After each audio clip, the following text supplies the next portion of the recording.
Let's continue now with some more diary news, in fact, on what we can expect on the international front. For this chat, SABC News International Editor Sophie Mokoena joins us now via telephone. Sophie, good afternoon, and thank you for joining us. We obviously looking at the week ahead and really what we can expect on the international front. President Cyril Ramaphosa set to meet with President Donald Trump.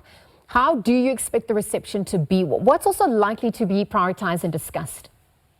You can predict how President Trump will handle this visit, but we know that President Ramaphosa has emphasized that for him, it's all about resetting the relationship, particularly the trade relationship. As you know, that with a decision by President Trump and that executive order to impose tariffs on countries, that has affected the trade relation, AGOA in particular, where South Africa was part of countries on the continent who were benefiting from that agreement. The other issue will be on global issues. The current war in Ukraine, there I am confident that they will find one another because both South Africa and the United States of America are in agreement that that war must end. And then also on the Middle East, the issue of Israel and Gaza, we know that President Trump and both President Ramaphosa are firm on the need for that conflict to end and humanitarian crisis to reach those who are in distress in Gaza. The other issue perhaps will be conflict on the continent, particularly looking at the DRC, where America is already involved also. On the other issues, I think it will be about the G20, where the president will again emphasize a need for President Trump to be part of the leaders or to travel to South Africa in November for the heads of state and government meeting of the G20, particularly because South Africa will be handing over the presidency of the G20 to the United States of America. On the issue of the Afrikaners, yes, they will talk about concerns, but the president's mission is to look at common grounds and taking the relationship forward, but be ready to respond to where he has to respond. Because some of us, we spoke to the embassy of the U.S. Going there, going to lecture Trump will not help, and that might degenerate. And therefore, focus on the task at hand in terms of resetting the relationship issues of the G20, where you have to change or agree or accommodate the incoming, and also the global issues. Well, Sophie, there's a lot in store for this week alone, and obviously the ripple effects that's set to come for the country and or both countries, in fact. If we even turn our attention to the activities of our Deputy President, Paul Mashatiles, who's on an investment drive in France, what is it that he's going to be selling to the French as well, particularly, obviously, as our own budget set to be tabled on the 21st? The U.S. posture on trade relations has compelled countries to look for alternative markets.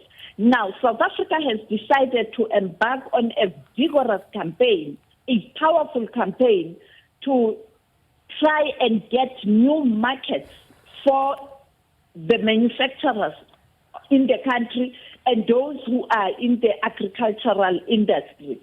We know that the European Union has shown interest in extending their trade relations and increasing the trade volume. And therefore, this show in France, the delegation, which includes a number of ministers, will focus on trying to ensure that you increase trade between South Africa, France, and other EU member countries, because France is a member of the EU group. And therefore, this is part of what we are going to see this year, where you will see South Africa looking for alternative markets in Europe, in Asia, in South America, in the Gulf region, in the Middle East. And therefore, we are going to see the president and the deputy leading those delegations to ensure that you address the challenge of the economy in the country, because we don't know what's going to happen with the U.S. market and the trade volumes in relation to the U.S. And therefore, the Deputy President will arrive in Paris tomorrow. All right, Sophie, I just need to wrap up there. And two other big stories coming through. Africa Day, Thabo Mbeki annual lecture happening in Tanzania. Perhaps you could tell us about the significance of this day and really what it is that Africa will be celebrating. But even if we look at the election of President of the African Development Bank in Ivory Coast, the strategicness of all of this, how the bank, what it means to the country, and perhaps the inside information as to who's going to be elected. The other big story we will be following is that lecture in Tanzania, the Thabo Mbeki Foundation and the Julius Nyerere Foundation. I'm told many are already in Tanzania, and the former president will also visit Morogoro, where you had ANC camps, and just to reconnect with the struggle. But the important one is that lecture on Saturday, where both Nyerere and Mbeki Foundations will share some thoughts around the Africa Day. This year, the AU theme is reparation because of colonialism.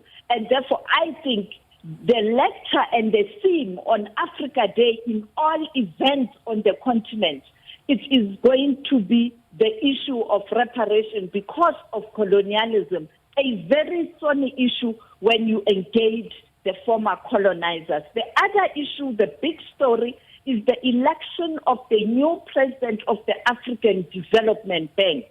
Zambia has put forward a candidate, and Zambia is in the SADC, a former World Bank official. South Africa has put forward a candidate, a former deputy leader of the African Development Bank. And therefore, it will be interesting to see who will get this position of the African Development Bank presidency, because this is an institution that is very important in terms of driving development, trade, investment, and resources for the continent at this critical time where you need all hands on deck on the continent and the unity of the continent in addressing challenges facing the citizens of this continent, particularly the youth who are very restless at this moment. Sophie Mokoena, thank you so much for weighing in.